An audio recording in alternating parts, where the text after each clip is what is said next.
This is your no bullshit guide to a happier life. Quick, but not necessarily easy tips to help you to squeeze every last drop of enjoyment out of your business and your life. My name is Helen Calvert. I'm a coach, a business owner and a parent, and I'm so happy to be here with you. I do swear occasionally, as the title suggests, so pop in your headphones if I'm not safe for little ears. Ready to go? Let's do this.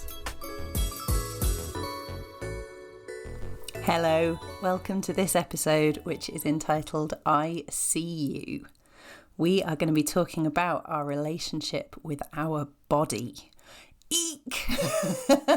Stick with me, folks. We're going to be okay. We can do this. I believe in us. My goodness, what a topic. Can I cover this efficiently in 15 minutes? Of course not. But I'm going to be looking at this from a couple of specific angles.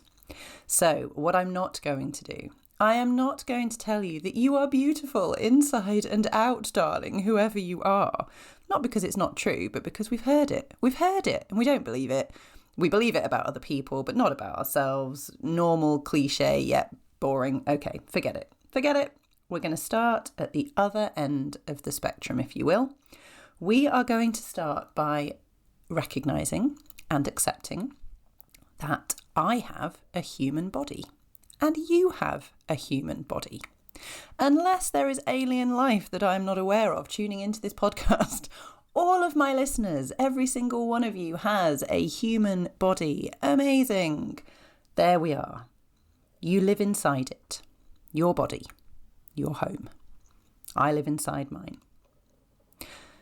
So, before we start picking it apart and criticising and complaining, let's start there. Human body that we live inside. Got it. What does it allow you to do? So just think about that question. What does your body allow you to do? Not what it doesn't. Stick with the positives. What does your body allow you to do? Where does it allow you to take yourself? What needs does it allow you to satisfy? What does it allow you to enjoy? Now, only you can answer that because every single person listening to this podcast has a different body, has different abilities, has different challenges, but you will know what your body allows you to do, what it allows you to enjoy, where it allows you to go. So what's right with this body that you're living inside? Which bits of it work as intended, or which bits of it work sufficiently to enable you to live the life that you want? Think about that. And I don't want you to particularly think about that in a fleeting way. Pause the podcast if you want. Really think about that. Because we're so used to starting with, well, this is wrong with it, that's wrong with it. Or, oh, I love this bit about it. But forget all that. What does it allow you to do? Your body. And can you look at it and say, I see me. I see me. I see what this body allows me to do. Yeah? Okay. Right, now I'm going to allow you to start criticising. Whew, that was a tough 3 minutes, wasn't it? Thinking about our bodies without criticising. Oh, don't want to be doing any of that, do we? Let's start picking it apart, shall we? Hang on a moment, though. We're going to divide these criticisms into two. Okay, so you're already there with all the things you want to criticise about your body. We're going to divide that into two things. The first set of criticisms is, I cannot do whatever it might be because my body, whatever it might be. So, if you wish that you could climb Everest and you are a wheelchair user, and excuse my ignorance, I have no idea if that's possible. It may well be. Let's say that it's not. I cannot climb Everest because I'm a wheelchair user. Okay? That is the first type of thing that we're going to think about. What are the things that we cannot do, or that maybe are extremely challenging because of a particular challenge our body has? Okay? It might be, I want to climb Everest, but I can't because I have a standard middle-aged woman's body and this thing ain't getting up a mountain. It might not be something that we can't change. It might just be, right now, Helen, I can't get up that mountain. You might not want to. This is about, I want to do this, or I wish I could do this, but I can't because my body X, Y, Z. So that's the first type of criticism. So we're not going anywhere near what we look like to start with, okay? I wish I could do this, and I can't because my body X, Y, Z. So is that something that we can change? So are you telling me that you would love to climb Everest, but right now your body's not in the right condition? Okay. Is that a challenge you want to set yourself? Is that something you want to do? We're going extreme here, but it could be anything. It could be I'd quite like to join the local netball team, but I feel like this body is not, set up for leaping around a netball court. Is that a challenge you want to set yourself? We talked last time, didn't we, a bit about other people, their expectations, their rules. So forget them. Is it something you want to do? Are you ready to set yourself that challenge of improving, changing, amending your body so you can do that? Or are you in a situation where it doesn't matter how much I try, Helen, this particular part of my body or this physical challenge I have, it ain't changing. This is what I'm living with. So is that something that you need to grieve and process and find acceptance for? Have you already gone through that process and you're good with it? Do you need some help with that? Can we say to ourselves, I see me, I see the challenges I face, I see the work that I would have to do to overcome those challenges, or I see the grief at not being able to overcome those challenges, or I see me just as I am and I'm good. Okay? All right, now you can go for the proper, my body's too big, too small, too wobbly, too straight, too dark, too light, too whatever the hell it is, okay? Have at it, fill your boots. Tell me what's wrong with this body you're living in. It's all wrong, isn't it? But we know, don't we, that this is all about external standards. So you have this body that enables you to do all the things we thought about at the start and feel all the sensations it can feel and enjoy all the experiences it can enjoy. And maybe there's some stuff you can't do, or maybe there's some stuff you can't do yet, but it enables you to do all this stuff that we thought about. And yet it's all wrong, isn't it? You're going to tell me it's all wrong. Well, who says? So we know that we're basing our views of ourselves on some kind of external standards. We know that. We're not stupid. We get that, there's marketing out there, there's all kinds of stuff out there that's informing how we feel. But have you ever actually identified the standard that you're trying to live up to? If that thing on your body is too big, too small, too weird, too dark, too light, too tall, too short, whatever the heck it is that's wrong with it, what's the standard that is your version of perfect then?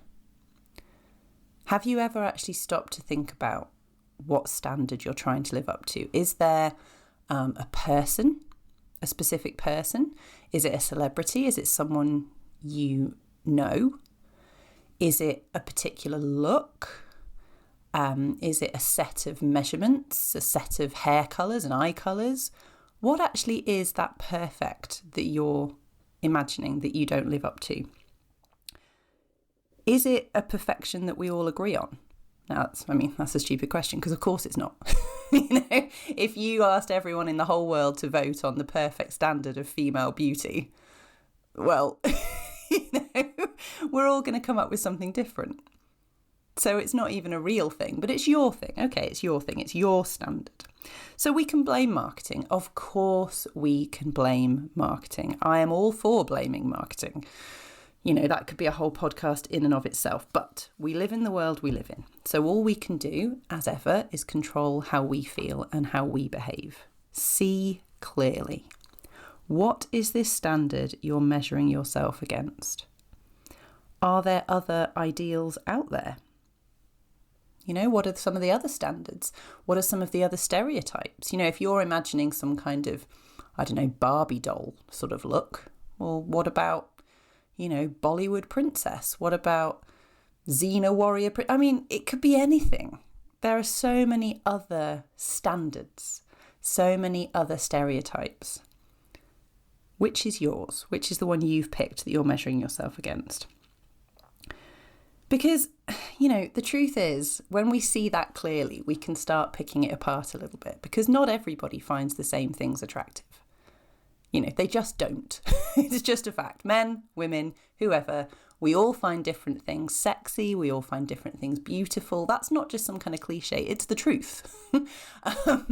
So there's not a perfect standard of beauty or health or whatever it might be. You know, a perfect swimmer's body is not a perfect ballerina.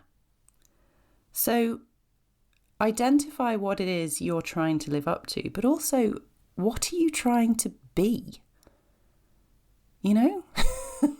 What is it you're trying to be in this world?